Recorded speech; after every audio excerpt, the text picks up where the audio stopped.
बताइए, सपना भी तोड़ दिया। प्रधानमंत्री तो नहीं बना रहे हैं ये लोग, और ललन जी तो बहुत गलत कर रहे हैं। भाई आप बिहार के मुख्यमंत्री के साथ ऐसा खिलवाड़ नहीं कर सकते हैं। तो जानबूझकर ये साजिश रचा जा रहा है कि नीतीश जी को ये लोग तंग कर रहे हैं, तबाह कर रहे हैं। हमको लग रहा है कि आजकल ये लोगों ने किडनैप भी कर लिया है। 14 पार्टी हो, 17 पार्टी हो, 25 पार्टी हो, उससे क्या फर्क पड़ता है। नरेंद्र मोदी जी सब पर भारी हैं, इतना कंफर्म। नीतीश कुमार जी ने पहले कहा था कि एम्स को जो वहाँ DMCH है उसको अपग्रेड कीजिए, फिर बदल गए नीतीश जी। कोई PM उम्मीदवार नहीं है तो अच्छी बात है ना। कल्याण बीघा में चलिए, हम कुटिया बनवाते हैं, आराम कराइए, उसमें दिक्कत क्या है। CM यदि नहीं बनना चाहते हैं, तेजस्वी हमारे छोटे भाई हैं, हम लोग तो सोच रहे थे कि उम्मीदवार होंगे। यदि उम्मीदवार नहीं है तो बताएं, जहां छोटे भाई पे तो इतना सा तो अपने पॉकेट से खर्चा करूंगा। नीतीश बाबू को महागठबंधन के लोगों ने सपना दिखाया था कि आप देश के अगले प्रधानमंत्री के उम्मीदवार होंगे, और आप उम्मीदवार होंगे तो फोटो गैलरी में आप अपना फोटो लगा पाएंगे कि हम उम्मीदवार थे। अब बताइए, सपना भी तोड़ दिया। प्रधानमंत्री तो नहीं बना रहे हैं ये लोग, और ललन जी तो बहुत गलत कर रहे हैं। भाई आप बिहार के मुख्यमंत्री के साथ ऐसा खिलवाड़ नहीं कर सकते हैं। तो जानबूझकर ये साजिश रचा जा रहा है कि नीतीश जी को ये लोग तंग कर रहे हैं, तबाह कर रहे हैं। हमको लग रहा है कि आजकल ये लोगों ने किडनैप भी कर लिया है।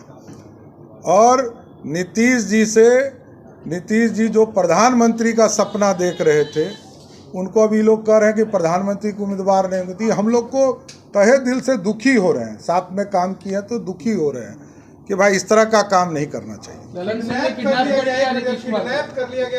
देखिए, मैंने कहा कि मानसिक रूप से किडनैप कर लिया।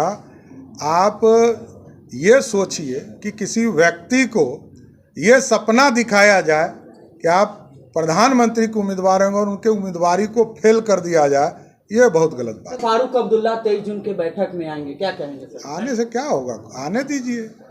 अरे 14 पार्टी हो, 17 पार्टी हो, 25 पार्टी हो, उससे क्या फर्क पड़ता है। नरेंद्र मोदी जी सब पर भारी हैं, इतना कंफर्म है। दरभंगा में एक सवाल है, दरभंगा एम्स को लेकर 150 एकड़ की जमीन को केंद्रीय स्वास्थ्य मंत्रालय ने लेने से इनकार कर दिया। नहीं, लेने से इनकार नहीं किया है। एक चीज समझिए, नीतीश कुमार जी ने पहले कहा था कि एम्स को जो वहाँ DMCH है उसको अपग्रेड कीजिए, फिर बदल गए नीतीश जी। कहा उन्होंने कि हम DMCH के अंदर आपको ज़मीन देंगे, वो भी ज़मीन उन्होंने लगभग 90 एकड़ दे दिया, फिर उसको वापस ले लिया। फिर नीतीश जी ने कहा कि हम जो है आपको अशोक पेपर मिल में ज़मीन देंगे, फिर उसको वापस ले लिया। फिर कहा कि शोभन बाईपास में आपको हम ज़मीन देंगे, वो लगभग 26 फीट गहरा है। तो स्ट्रक्चरल और इंजीनियर के माध्यम से, क्योंकि पुल के तरह यहाँ भी ध्वस्त नहीं कर रहा है ना।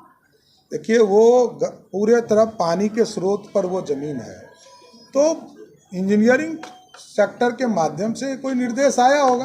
भारत सरकार का स्पष्ट मानना है कि जहां जमीन मिले वहां एम्स बनाया जाएगा। तेजस्वी यादव ने कहा है कि न कोई CM है और न कोई PM है, न CM का कोई उम्मीदवार है, न इच्छा है और न PM का। इस पे नहीं, उसके लिए तो भजन कीर्तन करना होगा। देखिए, यदि कोई PM उम्मीदवार नहीं है तो अच्छी बात है ना। कल्याण बीघा में चलिए, हम कुटिया बनवाते हैं, आराम कराइए, उसमें दिक्कत क्या है। अरे भाई, स्वाभाविक है। CM यदि नहीं बनना चाहते हैं, तेजस्वी हमारे छोटे भाई हैं, हम लोग तो सोच रहे थे कि उम्मीदवार होंगे। यदि उम्मीदवार नहीं है तो बताएं, जहां छोटे भाई पे तो इतना सा तो अपने पॉकेट से खर्चा करूंगा। 23 जून को विपक्षी एकता की बैठक होगी, वही G20 का भी बैठक होगी, लेकिन JDU के द्वारा कहा जा रहा है G20 के बैठक से कुछ नहीं होने जाना है। देखिए, G20 भारत का स्वाभिमान है, और भारत के चीज़ों को दुनिया के पटल पर रखना ये हमारे गौरव की बात है।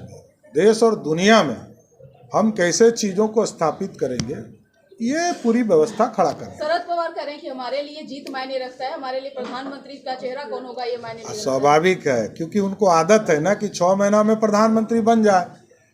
देखिए, ये जो लोग महागठबंधन के लोग हैं, ये लोग सपना देख रहे कि 6-6 महीने में देश का प्रधानमंत्री बदल जाए, 5 साल के कार्यकाल में 10 प्रधानमंत्री बन जाए, ये सपना ही लोग देख रहे हैं। लाइव बिहार यूट्यूब पर सब्सक्राइब और फेसबुक पर लाइक जरूर करें।